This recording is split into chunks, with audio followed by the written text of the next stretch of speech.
most of us here to answer. Rarely do we listen to understand. We wait for our turn to speak, already crafting our reply before the other finishes their sentence. But listening, true listening, is not a reaction. It's an act of presence.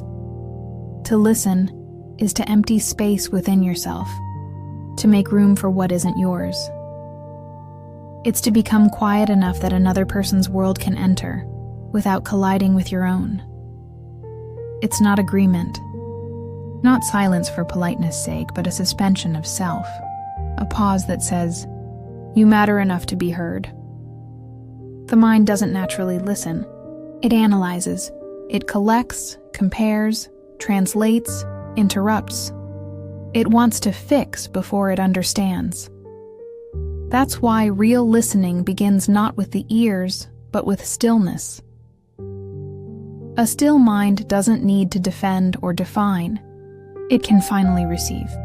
In a world that prizes volume, listening becomes an act of rebellion. Every headline shouts, every platform demands a voice, every thought rushes to declare itself. But wisdom often hides in quiet tones, in pauses, hesitations, and breaths between words. To listen deeply is to search for the meaning that trembles beneath sound.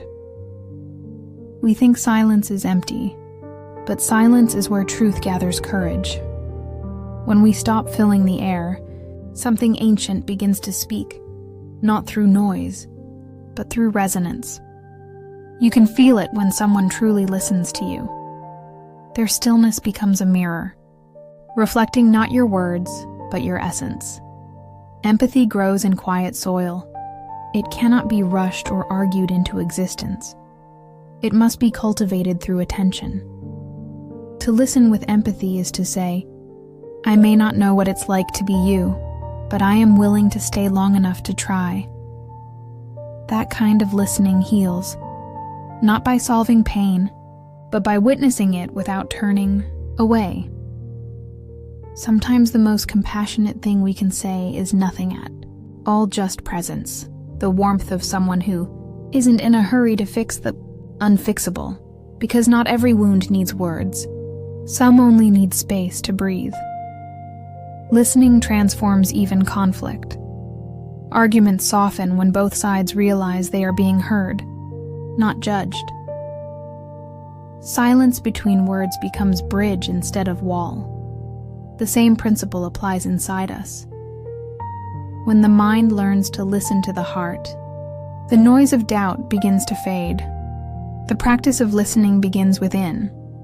We can't hear others clearly while shouting at ourselves. The tone of our inner voice sets the tone for everything we perceive. If the mind is full of static, criticism, defense, noise, the world sounds distorted. But if the mind grows gentle, the world follows suit.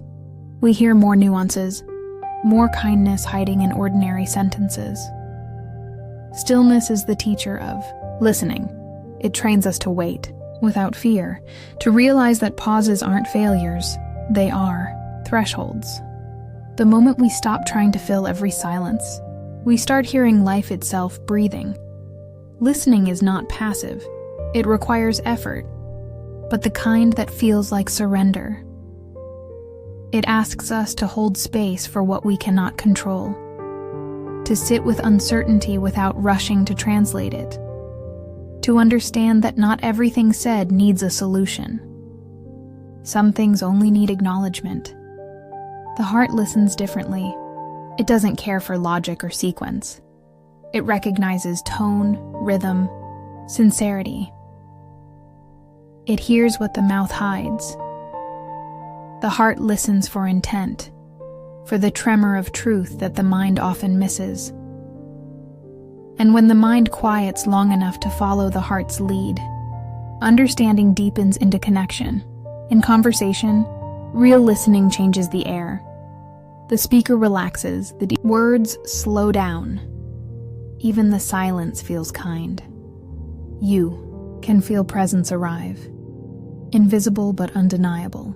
It's the sacred moment when two awarenesses meet, neither trying to dominate the other.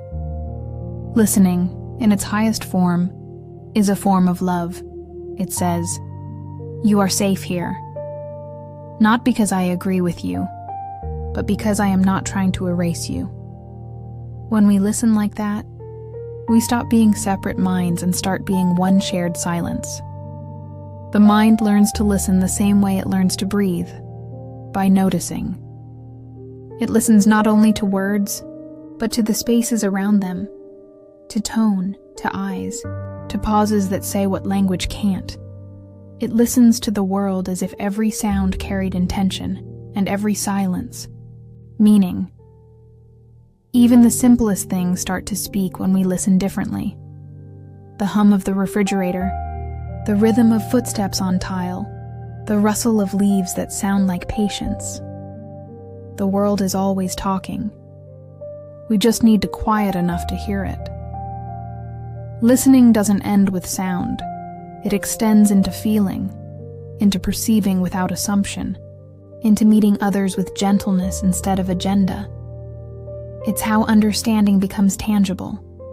It's how peace begins, quietly before words ever arrive.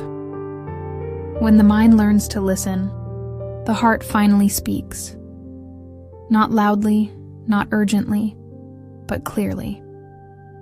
It tells us where to rest, what to forgive, what to hold, and what to release. It becomes the softest, truest voice we own. If this moment brought you calm, stay a while. Subscribe, and let this space remind you that silence is not absence. It's awareness waiting to begin. Every day we return here to breathe, to listen, and to remember that peace doesn't shout. It whispers. This is Form Within Mind, where calm takes shape.